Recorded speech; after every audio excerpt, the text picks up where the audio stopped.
तो आइए students start करते हैं अपनी आज की क्लास, जिसमें हम आगे बढ़ाएंगे मैथ्स का topic height and distance. So students, जैसे कि आप जानते हैं हाइट एंड डिस्टेंस में हम टॉपिक वाइज प्रैक्टिस क्वेश्चंस कर रहे हैं। सो आज की क्लास में भी हम यही करने वाले हैं। आज की क्लास का जो टॉपिक रहेगा वो है व्हेन अ ट्री फॉल्स।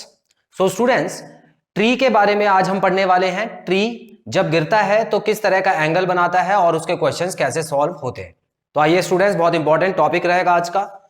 सबसे पहले क्वेश्चन देखते हैं और क्वेश्चन का डायग्राम बना के उसको समझते हैं। A tree 12 metre high is broken by the wind in such a way that its top touches the ground at an angle of 60 degree. Students देखिए, सबसे पहले तो आपको यह समझना है कि जब भी पेड़ की बात होती है तो उसको, जैसे टावर वाले क्वेश्चन में हमने टावर लिया था बिल्कुल सीधा, तो उसी तरह आपको ये इस तरह का पेड़ भी ले लेना। अब क्या हुआ, ये पेड़ खड़ा हुआ था नॉर्मली, लेकिन आंधी आई तो ये पेड़ जो है वो टूट गया। और पेड़ जब टूटा तो कुछ इस तरह से जमीन पे गिरा, पूरा नहीं टूटा। ये मत सोचना कि पूरा टूट के उखड़ गया जड़ से नहीं उखड़ा, बीच में से टूटा है। और बीच में से जब टूटा तो ध्यान से देखिए क्या हुआ। कुछ मान लेते हैं यहां से वो टूटा होगा, तो ये वाली जो उसकी टहनी है, मतलब जो ऊपर वाला पार्ट होता है, तो क्या हुआ, ये सीधा ग्राउंड पे आके ऐसे गिर गया और उसने ऐसे एंगल बना दिया। मतलब ये वाला जो हिस्सा है पेड़ का, अब उसका जो टॉप है, पेड़ का जो टॉप है, वो ग्राउंड पे आके कुछ इस तरह के एंगल पे खड़ा हो गया। समझ आए? आगे बढ़ते हैं।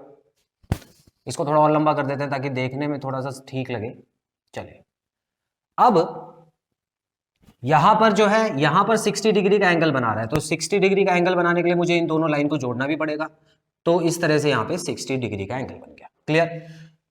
तो बस यही चीज थी इसमें समझने वाली। मतलब डायग्राम एक बार बन जाए तब तो आप आंसर निकाल लेंगे ना। तो डायग्राम में बस इतना याद रखना। अब मैं क्वेश्चन एक बार और पढ़ के आपको समझाता हूं। A tree 12 metre high is broken by the wind in such a way that its top, जो पेड़ का टॉप है, touches the ground at the angle of 60 degree. At what height from the bottom the tree is broken. तो आपको यह बताना है कि नीचे से, बॉटम से किस हाइट पे पेड़ जो है वो टूटा है। ठीक है? और इतना याद रखना स्टूडेंट्स, जो आपको 12 मीटर दिया हुआ है वो यहां से, जो पूरे पेड़ की लंबाई है वो यहां से यहां तक 12 मीटर दी हुई है आपको। ठीक है? और आपको निकालना कितना है, ये जो आपको ट्राइंगल में नजर आ रहा है। इतना क्लियर है? ठीक है, निकालने की कोशिश करते हैं। देखो, हमको एक साइड तो दी है और 60 डिग्री का एंगल भी दिया हुआ है। क्वेश्चन में क्या निकालना है, हाइट निकालनी है। तो याद रखना स्टूडेंट्स, ऐसे क्वेश्चन में क्या किया जाता है, हमेशा आपको जो भी हाइट पूछी है उसको एक्स मान लो।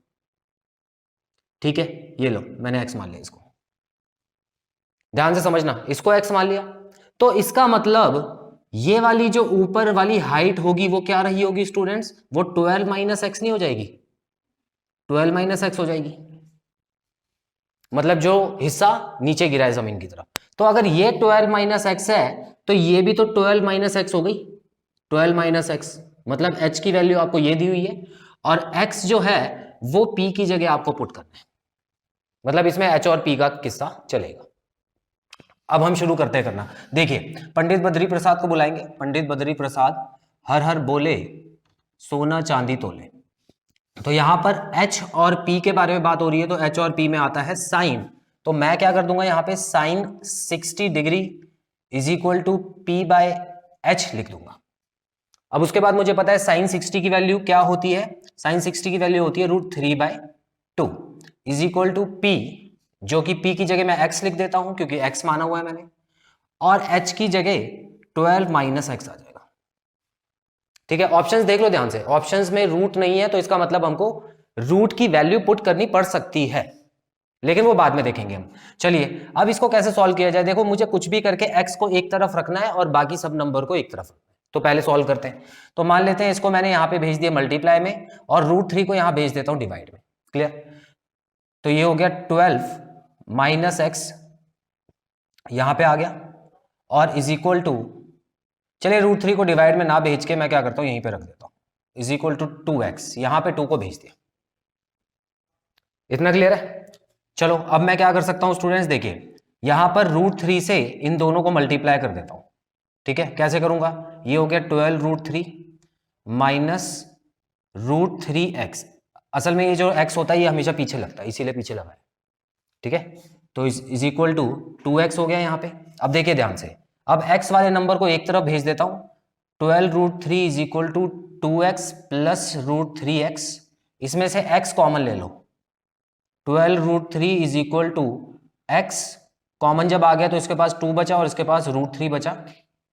आगे बढ़ते हैं, अब इस x को अकेला कर दो और √3 को यहां पे ले आओ, समझ गए। तो मैं इसको मिटा देता हूं फिलहाल, आप स्क्रीनशॉट ले लो चाहो तो, ठीक है। तो अब देखिए स्टूडेंट्स, यहां पे क्या होगा, 12√3 तो यहां पे था, डिवाइडेड बाय 2 प्लस √3 हो गया, इज इक्वल टू x। अब इसको सॉल्व करना है आपको।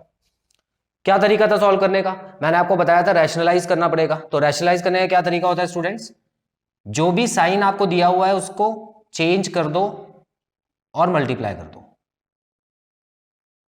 2 प्लस √3 मल्टीप्लाई 2 माइनस √3, ठीक है, यही बताया था ना। अब कैसे मल्टीप्लाई करें, देखो ये इसको इससे मल्टीप्लाई करेंगे तो ये हो गया 24√3 माइनस कितना हो गया स्टूडेंट्स, देखिए √3 हो गया 3 और 3 12 होता है 36। यहां पे देखिए a plus B A minus B, मतलब a square minus B square का फॉर्मूला लगा दो, तो ये हो गया 4 माइनस 3, इसका मतलब 1। तो नीचे लिखने की कोई जरूरत नहीं, नीचे 1 आएगा, ठीक है। अब इसको सॉल्व करना है स्टूडेंट्स और फिर आंसर निकालना है। देखिए मैंने आपको बताया हुआ है √3 की वैल्यू क्या होती है, √3 की वैल्यू होती है 1.732, उसमें से 36 माइनस करना है, ठीक है। तो लगभग थोड़ा सा मैं अप्रॉक्स मल्टीप्लाई करके देखता हूं यहां पे। तो यहां पे देखिए 1.73 को मल्टीप्लाई कर लेते हैं, या चलिए 2 भी लगा देते हैं, 24 से 8 हो गया, 12 और 4 हो गया 16, 1 7 4 28, 28 और 6 34, 35 3, ये हो गया 4 और 14 18, 18 और 3 क्या होता है 23, 18 और 3 हो गया 21 2, ठीक है। उसके बाद 2 1 2 4 4 1 5 6 8 4 1 5 6 8 हो गया, और कहां पे लगेगा यहां पे -36, ठीक है। तो इसमें 36 अगर आप माइनस कर दोगे तो स्टूडेंट्स देखोगे तो 41 में से 36 गया तो 5 बचेगा मीटर, ठीक है। तो ये हमारा आंसर आ चुका है। सो ऐसा आंसर कहां पे दिया हुआ है स्टूडेंट्स, ऑप्शन नंबर बी में है ऐसा आंसर 5.568, क्लियर। तो इसका स्क्रीनशॉट ले लीजिए, उसके बाद आगे बढ़ते हैं।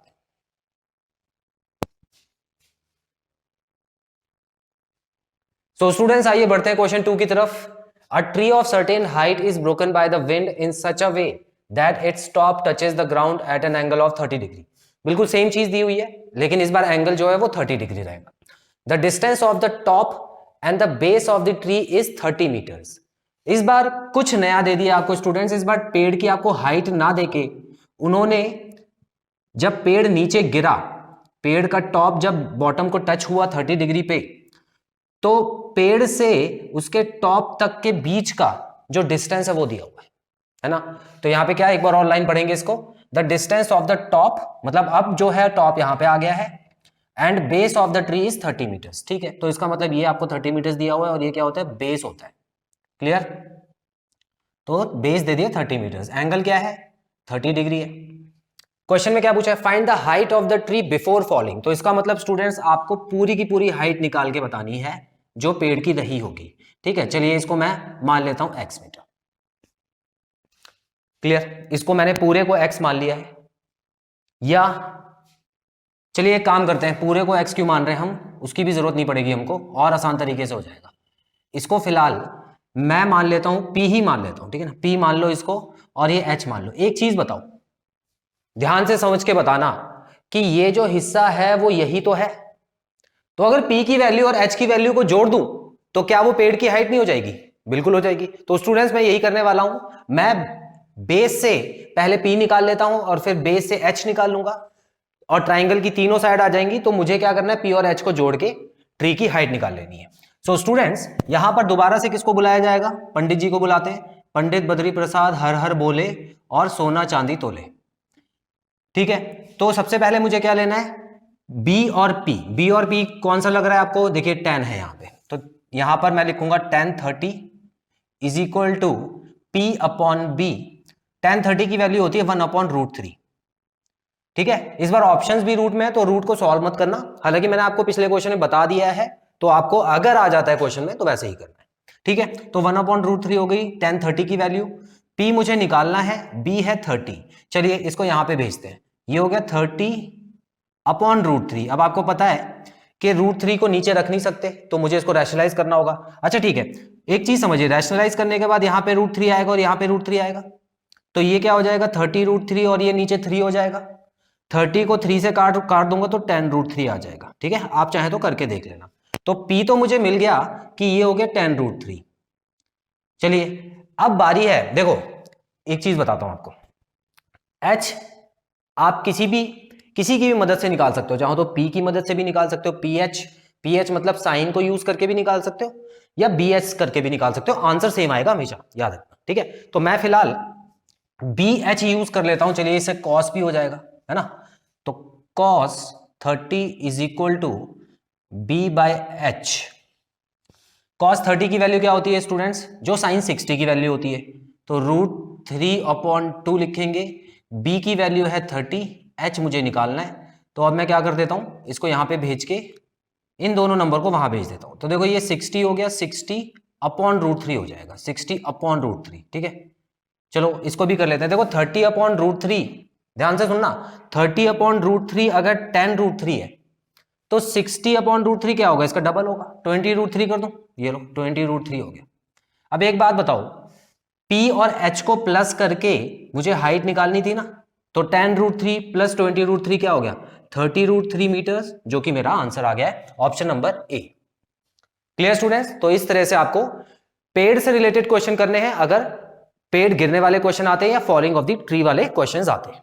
तो आई होप आपको पूरा कॉन्सेप्ट अच्छे से क्लियर है, इसका भी स्क्रीनशॉट ले लीजिए, फिर एक क्वेश्चन होमवर्क के लिए देता हूं। तो स्टूडेंट्स यहां पे मैंने आपको क्वेश्चन दे दिया है होमवर्क के लिए, इसको अच्छे से पढ़िए और समझिए, और जो भी आपके आंसर आते हैं कमेंट बॉक्स में मेंशन करके अपने आंसर चेक कराइए। सो स्टूडेंट्स यहां पे खत्म होता है हमारा ये पार्ट, जिसमें हमने फॉलन ट्री के ऊपर जो क्वेश्चंस बनते थे वो कर लिए। आई होप आपको सभी क्वेश्चंस अच्छे से समझ आए होंगे और कोई भी डाउट नहीं होगा। बहुत जल्द मिलते हैं अपने अगले पार्ट में। Till then students take very good care of yourselves, have a nice time, God bless you, bye bye.